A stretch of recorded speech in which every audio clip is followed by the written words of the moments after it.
டாட்னா என்ன, டாட் எப்படி இருக்கும்? ஓகே, சோ டாட் அப்படின்னா ஃபர்ஸ்ட் என்னன்னு தெரிஞ்சுக்கோங்க. உங்களோட பிளவுஸ்ல லைக் 3 டாட் பிளவுஸ் நார்மலா எல்லாமே வியர் பண்றது, அதுல உள்ள திருப்பி பாத்தீங்கன்னா ஒரு ஃபேப்ரிக் ஸ்டிச் பண்ணிருப்பாங்க தெரியுமா, கொஞ்சம் லைக் வீ கட் மாதிரி வந்துருக்குல்ல, தட் இஸ் டாட். ஏன் அந்த பிளவுஸ்ல அந்த டாட் இல்லாத பிளவுஸே இல்ல? டாட் எல்லா பிளவுஸ்லயுமே இருக்கும்.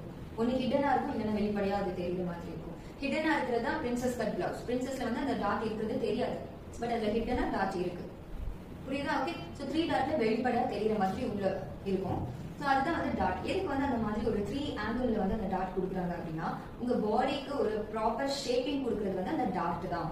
ஒரு ஸ்ட்ரைட்டா இருக்க ஃபேப்ரிக்ல ஒரு 3 சைட்ஸ் வந்து டாட் கொடுக்கறப்ப ஆட்டோமேட்டிக்கா இப்படி எம்போஸ் ஆகும். ஓகே, சோ இப்படி ஃபேப்ரிக் வந்து லிஃப்ட் பண்றப்ப என்ன ஆகும், உங்களோட கப் சைஸ்க்கு ப்ராப்பரா ஃபிட் ஆகும். ஒரு ஃபிளாட்டா ஒரு ஃபேப்ரிக் வச்சு ஃபிட்டிங் கொடுக்கறதுக்கும் இந்த மாதிரி ஃபிளாட் ஃபேப்ரிக்ல டாட் கொடுத்து ஃபிட்டிங் கொடுக்கறதுக்கும் நிறைய டிஃபரன்ஸ் இருக்கு.